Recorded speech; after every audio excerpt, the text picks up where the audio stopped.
मोहताज नहीं होती, जिसके अंदर जज्बा होता है वो करके दिखाता है। और उसमें शारीरिक रूप से सक्षम होने के बाद भी ये पूरा समाज ये तो सक्षम है, लेकिन यह सक्षम होने के बावजूद भी उसने अपनी हिम्मत, मेहनत और संघर्ष का लोहा मनवाया कॉमनवेल्थ में जाके, तो मुझे बड़ी खुशी हुई। मैं आपसे भी अपने दिल की बात रखना चाहता हूं। मैं जब जेल में था पहली बार, 16 महीने पूर्व में बहुत बड़ा दिन होता। एक एक दिन जो है मैं इस बात के साथ गुजारता था कि जब मैं जेल से बाहर जाऊंगा तो बाहर निकल के काम करूंगा, मेहनत करूंगा। मैंने इतिहास पढ़ा, मैंने देखा हमारा समाज जो है ना वो पांव छूने वाला समाज बना हुआ है। वो पैर छूता है, पद के हिसाब से पैर छूता, सफलता के हिसाब से पैर छूता है। बहुत सारे बड़े अफ्ताही हमारे लोगों से ज्यादा कोई करता नहीं। मुझसे भी जिद करते हैं चलो बाबा साहब के स्टैचू पे माला चढ़ाओ, और मैं ये कहता हूं कि बाबा साहब अम्बेडकर पहले वो व्यक्ति थे आधुनिक भारत में जिन्होंने कहा कि मैं मूर्तियों में नहीं, किताबों में हूं, मुझे पूजने की नहीं, पढ़ने की जरूरत है। मगर इस समाज ने उनको भगवान बना के उनके विचारों का कत्ल करने का काम किया है। और ये समाज, इसमें मैं भी हूं, हम बराबर के जो है ना भागीदार हैं कि बच्चों के कत्ल के। आप याद करो, मैं उस समय पैदा नहीं हुआ था, लेकिन जिस समय बाबा साहब हमारे लिए लड़ने के लिए गोलमेज गए और हम इतने निकम्मे नालायक लोग थे कि उनके परिवार की रक्षा सुरक्षा भी नहीं कर पाए, वो हमारे लिए लड़ने के लिए, संघर्ष करने के लिए, पढ़ने के लिए विदेशों में गए, और उनके बच्चे जो हैं वो सुविधा, इलाज, खाने पीने की कमी के कारण मर जाते। समाज को अपने अंदर झांकना चाहिए। जिस रहबर की वजह से आज ये मेरी बहन यहाँ रेखा खड़ी और मेरे तन बदन पे कपड़े हैं, मुझे अधिकार मिला है सम्मान से जीने का, बोलने का, हक अधिकार की लड़ाई लड़ने का। उस रहबर के बच्चे जो हैं वो इलाज न मिलने के कारण मर जाते। ये समाज बैठा देखता रहता है। ऐसा तमाशा नहीं समाज है। अपने अंदर आकलन करने, चिंतन करने की बजाय मुझे क्या खुशी होती है आपको सड़कों पे नंगा होकर नाचते हुए देख के? नहीं, मैं आपको भीड़ नहीं बनाना चाहता, मैं आपको भक्त नहीं बनाना चाहता, मैं तो आपको लड़ने वाला योद्धा बनाना चाहता हूं। क्योंकि ये लड़ाई योद्धा जीत सकते हैं, भेड़ बकरी ने कोई लड़ाई नहीं की इतिहास गवाह है। अगर आप पढ़ लिख के तैयार नहीं होंगे, आप अपने पैरों पे खड़े होने के लिए मेहनत नहीं करोगे, तो दुनिया की कोई ताकत इतिहास में आपको आने वाले कल में भी आपको सम्मान और अधिकारों का जीवन दे ही नहीं सकती। आप हजारों साल से रो रहे भगवान के आगे, आप जो है लाखों साल से जो है गुरु के ज्ञान प्राप्त नहीं होता है। जिसका कोई गुरु ना हो वो कभी सफल नहीं हो सकता। जितना आदमी संघर्ष से सीखता है, जितना आदमी इतिहास सीखता है, उतना गुरु से भी सीखता है। मैंने भी अपने जीवन में गुरु बनाए, आज वो जिंदा नहीं। उनका नाम है रहबर मानने वाले साहब श्री काशीराम। मैंने उनके जैसा संत भी दुनिया में नहीं देखा इतिहास पढ़ के। फकीरी से भी ज्यादा फकीरी का जीवन जी के, और एक सिंगल का जमीन, एक पैसा आपसे नहीं लेके गए, लेकिन मेरे जैसे और आपके जैसे हजारों लोग तैयार करके गए। तो मैंने इतिहास पढ़ा, मैंने दुनिया का इतिहास पढ़ा, भारत का नहीं दुनिया का। मैंने ये पढ़ा कि दुनिया में जो सबसे बड़ा तानाशाह हुआ जिसको हिटलर कहते हैं, हिटलर ने दुनिया के बारे में लिखा और देश के बारे में, भारत के बारे में भी लिखा। उन्होंने लिखा भारत का जो शोषित समाज है, भारत का जो बहुसंख्यक समाज है, वो सिर्फ और सिर्फ ताकतवर लोगों की कॉपी करने के अलावा, उनके पीछे करने के अलावा अपना कुछ बना के खड़ा नहीं करता। आज भी हमारे लोग यहाँ मेरी जिंदाबाद करते रहो, जय भीम के नारे लगाते हो, इससे आपकी जिंदगी नहीं बदलेगी। अगर आप मेहनत करके, संघर्ष करके आगे बढ़ने के रास्ते नहीं निकालोगे तो कैसे जिंदगी नहीं बदल सकती। आज भी हम लोग यहाँ पिछड़कू बने हुए हैं, और जो थोड़ा बहुत सरकार देती है झूठन मांगने वाला क्या होता है भिखारी, देने वाला क्या होता है मालिक। हम मांगते रहते हाथ ऐसे करके, वो लोग देते रहते, हम चिंतन खा के चलते हैं। देश में कितनी सुविधाएं हमारे समाज को जो शोषित, हम रोटी के लिए मोहताज है। अगर मेहनत न करें तो हमारे बच्चों को कितने लोग घर में गाड़ियां, कितने लोग घर में एसी है, कितने लोग घर में फ्रिज है, कितने लोगों ने 4 पहिए की गाड़ी से हवाई यात्रा, वो देश की यात्रा की है, कितने ऐसे लोग हैं जिन्होंने हवाई यात्रा की है।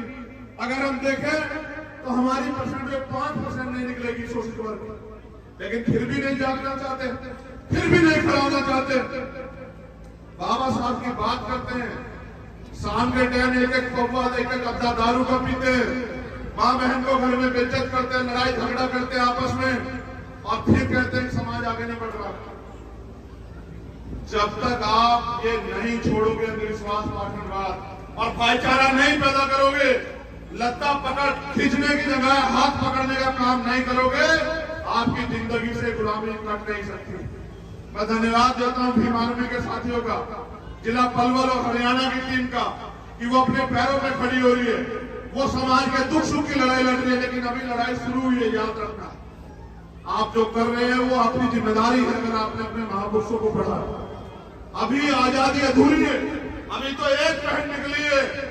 मैं तो उस दिन अपने आप को ताकतवर महसूस करूंगा जिस दिन इस देश के प्रधानमंत्री की कुर्सी पे बहुजन समाज का व्यक्ति बैठेगा, बाबा साहब अम्बेडकर को मानने वाला व्यक्ति बैठेगा, गुरु रविदास जी महाराज, भगवान वाल्मीकि महाराज, गुरु नानक देव, संत कबीर को मानने वाला व्यक्ति बैठेगा।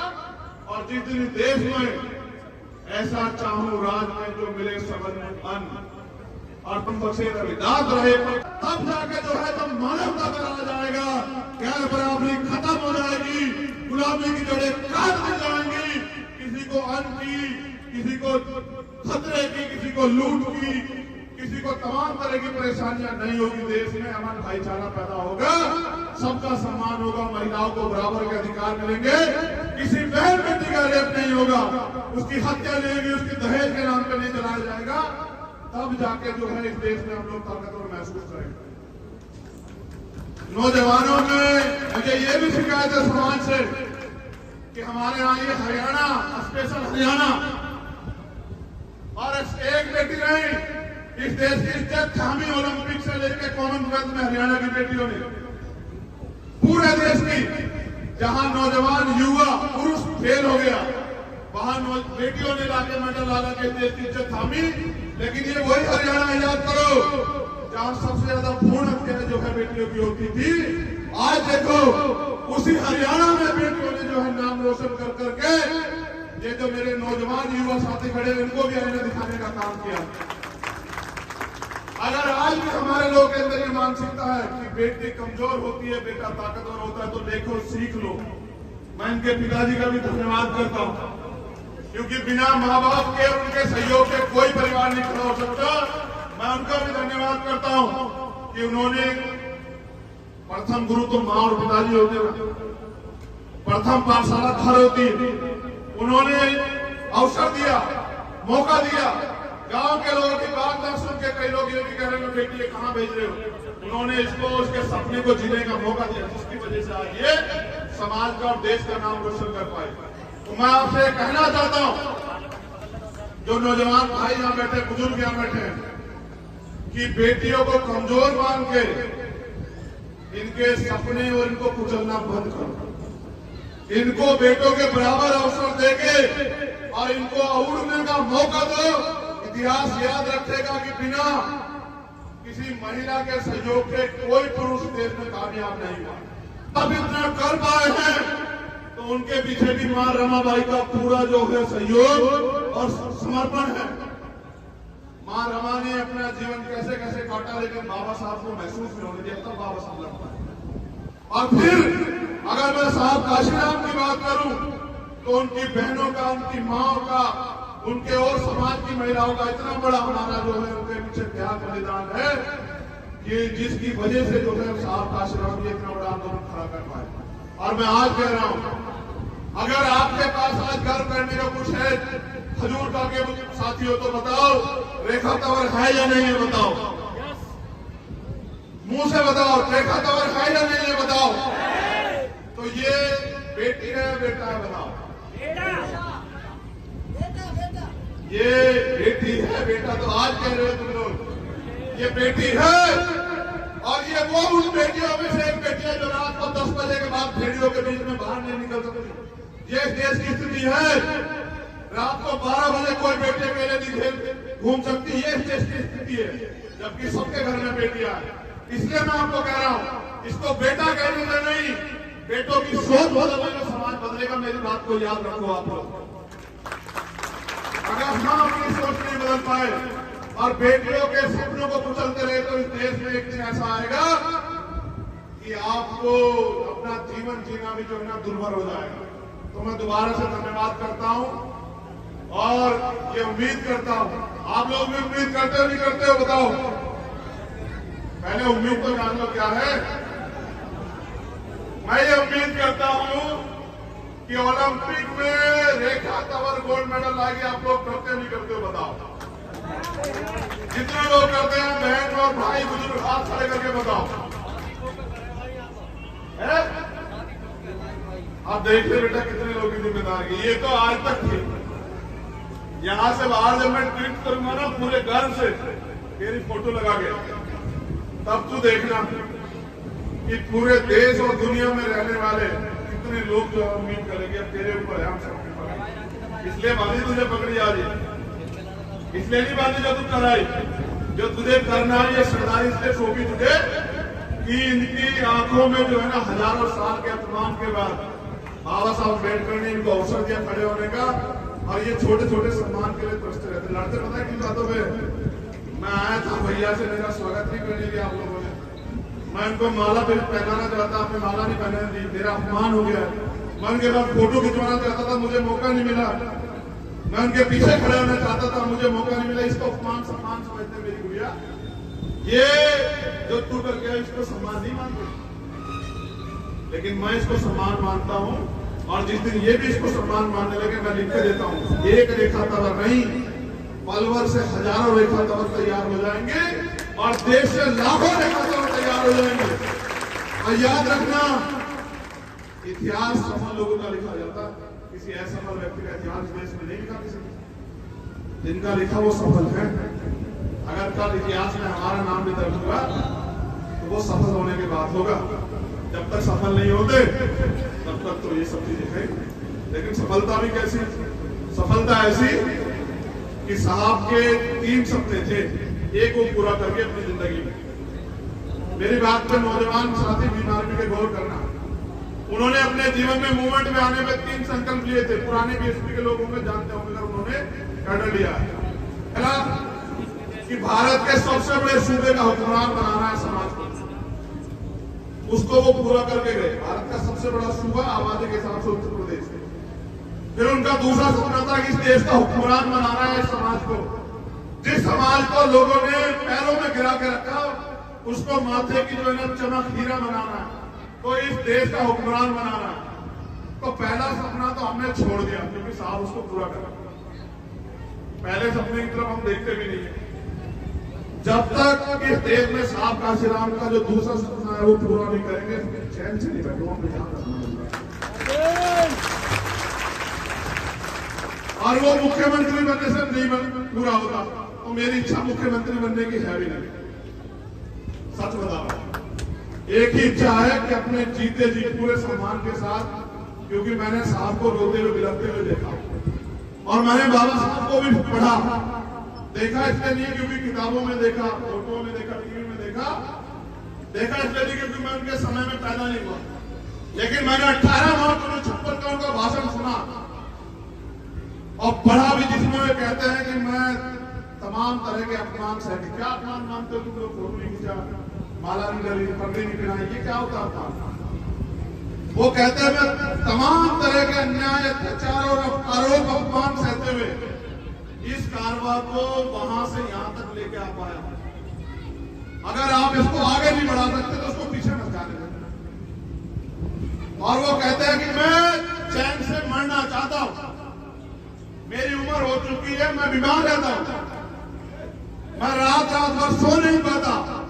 जब मैं अपने चारों तरफ देखता हूं, गौर करना नौजवान साथी हमारे, पता लगेगा कि मूवमेंट किसे कहते हैं और महापुरुषों का दर्द किसे कहते हैं।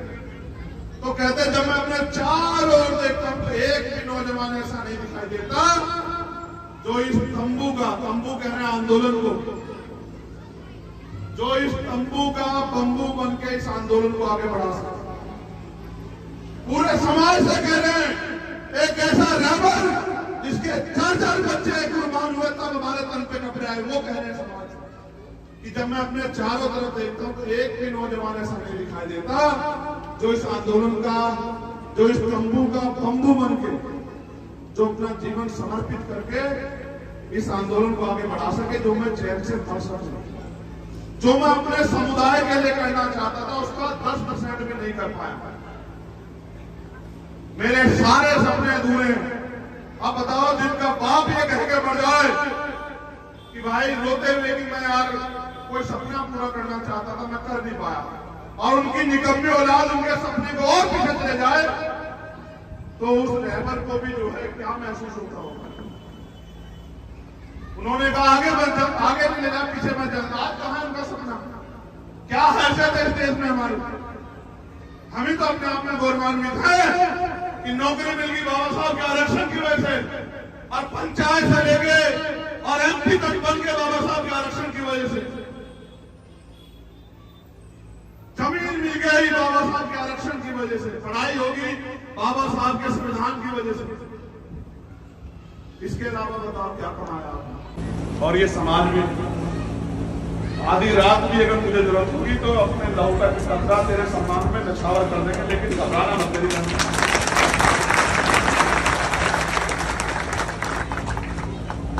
पाड़ा खींच के पार ही आ गया, ठीक है?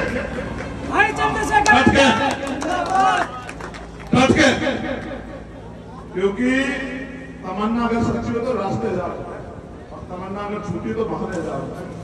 इस सम्मान को मानियो कि ये सम्मान नहीं, ये शिकायत करना है देते कि हमारी अपेक्षा उससे ज्यादा थी। समझ गई? बैठना प्रैक्टिस में और मेहनत कर गया, और एयरपोर्ट पे लेना होगा मुझे।